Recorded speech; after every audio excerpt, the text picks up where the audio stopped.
Hello everyone! Isa din ba kayo sa mga naghahanap ngayon ng very affordable na padalhan ninyo ng package or parcel? Ito na ang hinahanap ninyo. Mag-download lang kayo ng GNT Express tapos magkakaroon na kayo ng very affordable na package fee. Ang una nyo lang gagawin is mag-sign in kayo or mag-register tapos punta kayo sa order. Balik kayo sa order, tapos click sender, tapos pag meron na sender, punta agad sa recipient, tapos fill upan mo lang, tapos finish. Then click the easy kasi yan yung standard niya. Tapos after nyan is the item description, tapos type, package type, tapos GNT box kung box yung ano mo, tapos box size, large. Large kasi yung sa akin. Pwede naman kahit anong size.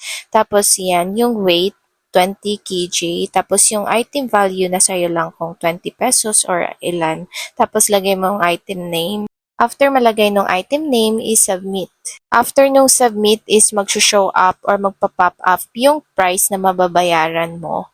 Tapos after niyang submit again is merong QR code tapos yung QR code yung ipapakita mo sa GNT. Tapos pag nasa GNT office na kayo is papakita nyo lang yung QR code nyo tapos sila na ang mag-change nun kung may gusto ka pang i-change kasi ito yung mga sizes ng boxes nila. Pag maliit lang yung size na nabili mo, pwedeng ipa-change nila yung mga box na size ng napili mo. Yung sa akin pala is umabot ng 19 kg tapos nabayaran ko lang is 1,329.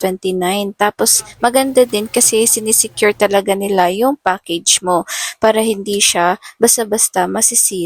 Kaya ako naisipan mag-GNT na lang kasi pag sa airport ko to dadalhin, mas mapapamahal pa ako kasi 19 kg yung dala ko. Tapos mahihirapan pa ako dalhin kasi ang bigat. So pinapa-convenient talaga nito ang mga life natin na hindi na tayo mahirapan magdala pa sa mga gamit natin.